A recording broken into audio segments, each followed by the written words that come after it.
안녕하세요, 백기랑입니다. 야, 벌써 7번째 시간이 되었네요. 약식 과정이지만 벌써 7단원까지 올려다고 하니까 저도 막 지쳐가기 시작을 합니다. 하지만 여러분 힘내시고요. 이제 마지막 시간은요, 아주 재밌는 내용으로 구성이 되어 있습니다. 제목하여 트러스트, 신뢰인데요. 이번 시간에는 아주 많은 얘기들을 좀 들려드릴까 합니다.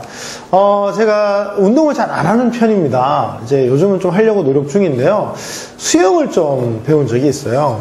근데 수영장을 갔더니 제가 아무래도 출퇴근 시간대에는 이렇게 좀 하기가 힘들다 보니까 낮 시간에 끊어서 갔는데요. 자유수영밖에 없더라고요. 항상 낮 시간에는 또 여성분들밖에 없고 해서 자유수영으로 혼자 수영을 이제 좀 즐겼습니다. 한 30분 정도 했나? 50m 이상 수영하기가 힘들더라고요. 처음에 운동을 안 해서 그런지. 그래서, 야, 수영도 굉장히 힘들구나. 30분 수영하고 나서 이제 사우나를 하는데, 씻고 있는데, 어지러운 거죠. 막 쓰러질 뻔했습니다. 목욕탕에서. 그래서, 이게 체력이라는 게 참 평상시 해야 되는구나 생각을 했습니다. 근데 이 교재에는요, 야, 팔도 없는 분이 무려 4km를 헤엄쳤다는 얘기가 나옵니다. 세상에는 정말 별별 사람이 많죠? 자, 첫 페이지부터요, 여러분이 퀴즈 같은 게 들어갑니다. 사람의 잠재 능력은 어떨까라고 하는 건데요. 한 사람이 몇 개 언어를 구사할까요? 실제로 모국어 수준으로 구사한 최고 기록은 약 53개국어라고 합니다. 실제로 그 사람은 110개국 이상의 언어를 구사했던 사람이 있는데요. 현재 기네스북에 물론 올라가 있죠. 그 사람은 이탈리아 사람이고요. 이탈리아를 한 번도 떠난 적이 없는 언어의 천재라고 합니다. 가장 어려운 언어가 중국어였는데 4개월 걸렸다고 하네요. 우리나라의 또 천재죠. 한국에 나온 김용웅 씨인가요? 그분 같은 경우는 이탈리아 같은 경우는 한 2주는 배울 수 있지 않겠냐, 이런 식으로 대학 다닐 때 얘기를 해서 사람들도 놀라게 한 적도 있다고 합니다. 정말 대단한 사람들 많죠? 30분 동안 몇 개의 단어를 암기할까요? 예전에는 1200여 개의 단어를 암기한 사람의 기록을 썼는데요. 얼마 전에 책이 한 권 나왔죠? 에란카츠라는 또 기네스북에 올라와 있는 암기 천재입니다. 그분이 또 방학까지 해서 여러분들에게 또 책을 선사하고 강연을 했었는데, 무려 500자리의 숫자를 단번에 암기를 해서 기네스북에 올랐던 사람이기도 합니다. 대단하죠? 이승엽 같은 선수는요, 시속 140km나 날아오는 공에 쓰여져 있는 숫자를 세상에 알아맞힌다고 하네요. 왜 그런 훈련을 할까요? 실제로 공이 회전하는 방향을 알게 되면 그 공의 구주를 알 수가 있게 되고, 크게 힘을 들이지 않고도 그 공에 정확한 타점을 맞추게 되면 공을 멀리 보낼 수 있다고 하네요. 이승엽 선수가 굉장히 훈련을 또 많이 하는 선수고 근력이 약한 건 아니지만 정확하게 타점을 찾아내서 아주 쉽게 홈런을 만드는 아주 유명한 타자죠. 그래서 세상에는 정말 대단한 사람들이 너무 많습니다. 그런데 누구나 할 수 있는 능력이 있다는 거죠. 우리가 누구나 또 많은 여성분들은 엄마가 되지 않습니까? 엄마가 되면 아이의 이제 뽀뽀를 하게 되는데요. 아이의 표면, 피부에 입술이 딱 닦여있는 이제 체온이 느껴지는데 가끔 이런 경우가 있어요. 열이 좀 있는 거 아닌가? 그때가 이제 체온계를 딱 대면 또 정상입니다. 체온계는 약 0.1도 정도 측정을 할 수가 있는데요. 인간의 입술은 약 1000분의 4도 정도를 감지할 수 있다고 합니다. 사람의 손가락은 어떨까요? 저희가 이제 패스트 리딩이나 패턴 리딩을 하다 보면 이렇게 책장을 빨리 넘기는 훈련을 하는데요. 머리카락의 100분의 1 정도의 굵기인 10,000분의 1cm까지 감지할 수 있는 게 인간의 손이라고 합니다. 머리카락 한번 만져보시겠어요? 잘 느껴지시는지? 훈련하면 머리카락 하나가 느껴지신다는 거죠. 세 번째로는요, 잘 훈련된 혀가 감지해내는 물속 키린의 비율. 키린이라는 게 이제 열대병의 치료약으로 많이 쓰여지는데요. 이게 맛이 굉장히 고약하다고 합니다. 물속에 200만 분의 1만 있어도요, 사람의 혀가 훈련만 한다면 느낀다고 하네요. 그래서 와인 감별사라든가 이런 분들이 혀를 잘 훈련하면 정말 놀라운 맛의 세계들을 구분해낼 수 있다고 합니다. 왜 우리가 이런 것들을 알아야 될까요? 중요한 건 바로 이겁니다. 우리가 지금까지 해온 것들이 사실 미래에 대한 얘기고, 평상시에는 그런 목표들을 가지지 않았기 때문에 이런 목표를 설정해 놓고 추구한다는 것은 쉬운 일이 아니죠. 드림의 첫 번째 조건이 뭐였습니까? 빅. 그렇죠. 비전은요, great. 다 크다는 거잖아요. 남들이 봤을 때는, 야, 저게 될까? 저게 말이 돼? 이런 얘기들을 해야 되는데, 여러분 어떠세요? 가능하시겠어요? 사실, 저도 그랬습니다. 정말 이게 가능할까? 전 실험한 적도 있어요. 제 강의 때도 종종 얘기하는 건데, 아내와 함께 숫자 맞추기 게임을 했는데, 무려 1000분의 1 확률을 맞춰낸 적도 있어요. 야, 사람이 정말 인간이 능력을 발휘하기 시작하면 얼마나 많은 일들을 해낼 수 있을지 모르겠습니다. 그게 잠재 능력 아닐까요? 문제는 그 잠재 능력은요, 내가 해낼 수 있다고 믿는 사람한테는 하나지, 해내지 못한다고 생각해버리면 잠재 능력을 영원히 발휘하려고 들지 안 된다는 데 있습니다. 지금 여러분은 어떤 사람인가요? 사실 어릴 때와 비교를 한번 해보세요. 그 어릴 때에 비해서 체력이 약해졌나요? 아니면 지식이 떨어졌나요? 재능이 떨어졌나요? 역량이 부족하나요? 아니면 인맥이 부족하나요? 모든 면에서 발전하지 않았습니까? 문제는 그 어릴 때에는 꿈이 있었는데 지금은 없다는 것이고요. 어릴 때는 무궁무진한 상상을 했는데 지금은 하지 않는다는 것입니다. 저는 제 개인 잠수함을 한번 갖고 싶어요. 왜냐면 요즘 세계적인 부자들이 또 잠수함 열풍을 갖고 있다고 하네요. 길이가 80m가 넘는 잠수함을 타고 다닌답니다. 와, 그런 잠수함 돈도 비싸겠죠? 왜 그러냐 했더니 이제 파파라치들이 워낙 많아서 물속에 들어가면 아무도 찾지 못하기 때문에 잠수함을 산다고 하네요. 그런 부자들도 있습니다. 여러분, 그런 잠수함을 한번 가질 수 있는 날이 올까요? 자, 믿음은 여러분의 선택사항입니다. 이미 누군가는 갖고 있잖아요. 꼭 그 잠수함을 가지는 것만이 트러스트의 문제가 아니라 우리가 잘 살 수 있다는 믿음, 더 행복해질 수 있다는 믿음, 그 다음에 꼭 해낼 수 있다는 믿음이 없다면 지금 여러분의 희망들은 전부 부질없는 일이 되어버린다는 거죠. 이번 시간에 바로 핵심이 바로 트러스트입니다. 먼저 여러분들에게 이런 질문을 한번 드려보고 싶어요. 살아오시면서 내 자신을 바라봤을 때 부정적인 인식 때문에 시도조차 하지 않고 중단한 일은 어떤 일이 있었나요? 언제였나요? 몇 번이었습니까? 자, 눈을 감고 한번 떠올려 보세요. 과연 내가 살아오면서 내 자신을 부정적으로 바라보고 그래서 시도조차 하지 않고 포기해버렸던 일은 어떤 일이었는지, 그 다음에 몇 번이었었는지 한번 생각해보는 시간 가져볼까요?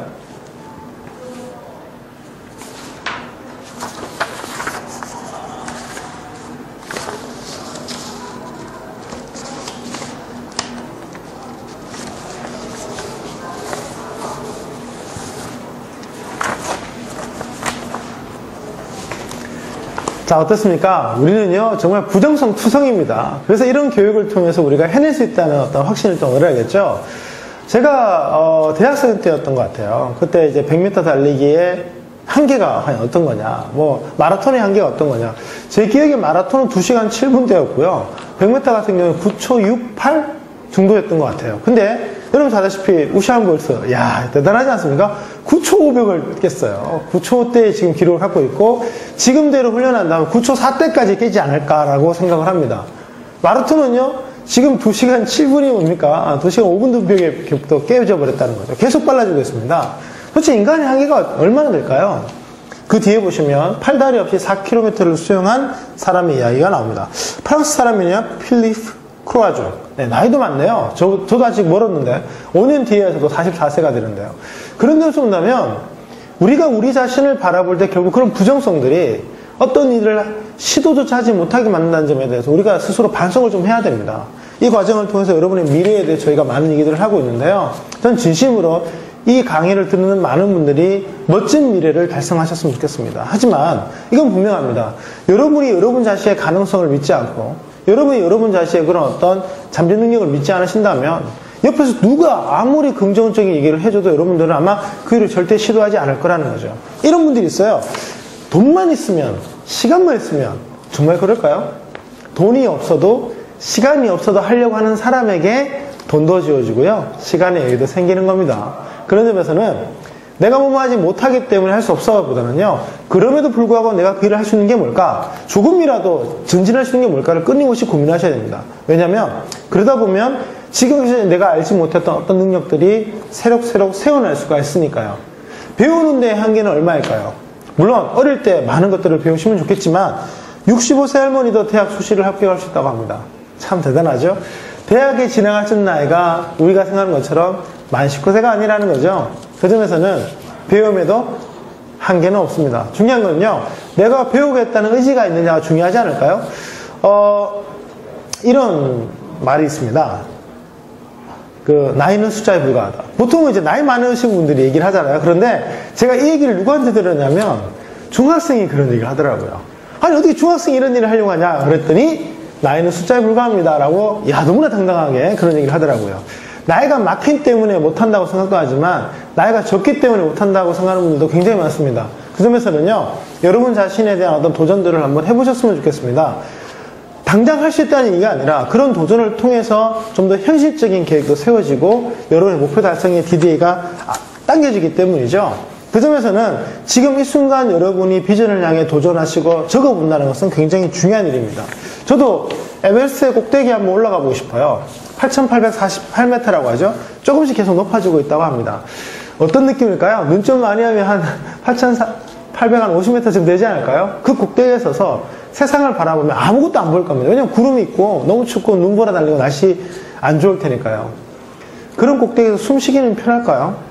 저는 걸어서 올라가고 싶은 생각은 별로 없어요. 너무 위험하거든요. 하지만 뭐 헬기 같은 걸 타고 위에서 한번 내려서 잠깐이나마 꼭대기를 경험해보고 싶습니다. 중요한 건 아직까지 그렇게 저를 데려다 줄 수 있는 기구는 만들어지지 않았다는 것입니다. 아마 시간이 좀 걸리겠죠? 하지만 그런 날이 아마 올라가보고 싶습니다. 그런데요, 두 손만으로도 킬리만자로라는 그 험난한 산을 오른 사람들이 있다고 하네요. 우리나라에 있는 뭐 설악산, 지리산 여기에도요, 우리가 뭐 약해 보이지만, 낮아 보이지만 막상 가보면 험준한 산들입니다. 그런 산에 수많은 또 장애인들이 또 올라가시는 모습을 보면서 아, 저게 가능한 일이구나. 결국은 의지의 문제나 이런 것들을 여러분 좀 느껴주면 어떨까요? 이번 시간에 제가 여러분께 드리고 싶은 질문은 바로 이것입니다. 지금 내 마음속에 나를 가로막고 있는 어떤 장애물, 마음속에 어떤 어두움은 무엇인가요? 자, 한번 여러분의 비전 달성에 있어서 내가 이 비전 달성을 하는 과정에서 자, 외부적 환경 말고요. 지금 내가 갖고 있는 어떤 생각적인 면에서 그 목표를 가로막고 있는 그 여정을 힘들다고 느끼게 하는 어떤 생각들은 어떤 게 있는지 한번 생각해보는 시간 한번 가져볼까요? 네, 어떻습니까? 뭐 한두 개가 아니겠죠? 교재에는 한 크게 두 가지 정도 적어보라고 되어 있습니다. 네, 한번 적어보실까요? 지금 내 마음속에 갇혀있는 어떤 것들. 예를 들면 외모에 대한 컴플렉스도 쓸 수 있고요. 뭐 건강에 대한 컴플렉스, 돈에 대한 컴플렉스, 환경에 대한 컴플렉스 많죠. 환경에 대한 컴플렉스도 많아요. 내가 뭐 좋은 대학을 못 나왔으니까. 뭐 좋은 대학 나오면 취업 잘 되나요? 좋은 대학 나와야 꼭 뭐 성공을 하나요? 이거 기억하십시오. 대체로 좋은 대학 나오신 분들이 성공하는 이유는요. 그 사람들이 좋은 대학에 갈 수 있다는 믿음도 있었고 해냈고 그 과정에서 또 최선의 노력을 다합니다. 전 실제로요. 국내 최고 대학에 가서 그 대학을 다니는 학생들을 만나보고 그 사람들과 어울려본 적이 있습니다. 제가 배운 거는요. 확실히 저보다 열심히 살더라고요. 확실히 저보다 자기 자신의 믿음이 투철하더라는 거죠. 근데 반대로 저희 학교보다 낮은 성적으로 가는 학교에 가보면 또 정반대 상황이 벌어집니다. 확실히 학교 생활을요 느슨하게 하고요. 자기 자신에 대해서 집중을 하거나 해낼 수 있다는 믿음이 약하다는 것을 발견했습니다. 똑같은 수업을 받고요. 똑같은 학교를 다니고임에도 불구하고 이미 믿음의 체계가 다른 거죠. 물론 교수님 차이가 있다, 뭐 학교의 질의 차이가 있다 말할 수 있지만 생각해 보십시오. 최고의 대학을 나왔지만 실패한 사람도 많고요. 최악의 대학을 나왔지만 최고의 성과를 낸 사람도 많습니다. 그 점에서는 여러분 마음속에 그 암울하게 갇혀있는 그 어두운 믿음도 끄집어내서 붕괴를 해야 되지만 나아가서는 과연 내 마음속에 어떤 믿음을 가지고 어떤 생각과 가치관을 가지고 나가는 게 내 비전 달성에 도움이 될까요? 난 할 수 있다. 혹은 어떤 위기가 왔을 때 이 위기가 나를 힘들게 하거나 나를 죽이지 않는다. 웬만한 수많은 걱정거리들 여러분 삶에 아무런 영향을 주지 않습니다. 지금 밖에 엄청난 눈이 온다고 가정해볼까요? 실제로 지금 이 강의장 밖에는요 엄청난 폭설이 내리고 있습니다. 저 폭설이 오니까 제 목숨이 사라지나요? 전혀 상관없는 일입니다. 뭐 이 정도겠죠. 아, 차 가지고 왔는데 집에 갈 때 차가 많이 막히겠네. 사고 나면 어쩌지? 그러면 지하철 타고 가시면 되는 거 아닌가요? 조금 기다리다 가시면 되죠. 이런 생각들 조금만 고민해 보시면 얼마든지 해법이 있음에도 불구하고 마음속에 어두운 것들이 그런 것들을 생각하지 못하게 만들고 괜히 쓸데없는 걱정들을 하게 한다는 거죠. 전 여러분께 이런 말씀 드리고 싶어요. 여러분이 무엇을 결심하시든 해내실 겁니다. 다만 수많은 시간과 노력과 많은 분들의 도움이 필요할 겁니다. 중요한 건요. 여러분 자신이 해내길 수 있다는 믿음이 없다면 그 수많은 자원, 수많은 사람들은 결코 여러분을 도울 생각이 없을 겁니다. 여러분이 세운 비전이 어떠할지라도요. 언젠가 그 비전은 시작될 겁니다. 이루어질 겁니다. 이건 분명합니다. 된다고 믿고 지금 일단 첫 발을 내딛지 않으면 영원히 그 결과는 여러분에게 다가오지 않습니다. 책을 많이 읽고 싶으세요? 간단합니다. 오늘 책장의 첫 페이지를 펴세요. 펴지 않으면 100권, 1000권의 결론은 절대 나오지 않습니다. 지금부터 한 페이지를 펴서 읽기 시작해야 언젠가 그 목표가 이루어지지 않나요? 뭐 엄청나게 많은 시간이 걸릴 것 같지만 정말 책만 읽다 보면 1년에 1000권도 읽을 수 있다고 하더라고요. 물론 저도 온종일 책만 1년 내내 읽어본 적은 별로 없지만 읽어보면 우리에게 정말 놀라운 능력이 있고 놀라운 집중력이 있고 또 누적 독서량이 이어지면서 점점점 많은 지식을 쉽게 이해할 수가 있습니다. 중요한 건 이거죠. 바로 지금, right now, 지금 시작하는 겁니다. 지금 당장 시작하십시오. 여러분들이 지금 시작하신다면 여러분의 인생의 큰 비전들 분명히 여러분이 디데이에 달성할 수 있으실 것이고요. 그 디데이의 달성을 위해서 이제 이 강의 이후에 이뤄질 새해 목표 설계의 워크숍이 여러분의 그 비전 달성에 큰 도움을 줄 거라 확신합니다. 자, 함께 나가볼까요? 이제 여러분과 함께 시작을 해서 멋진 새해를 함께 누려보면 좋겠습니다. 화이팅!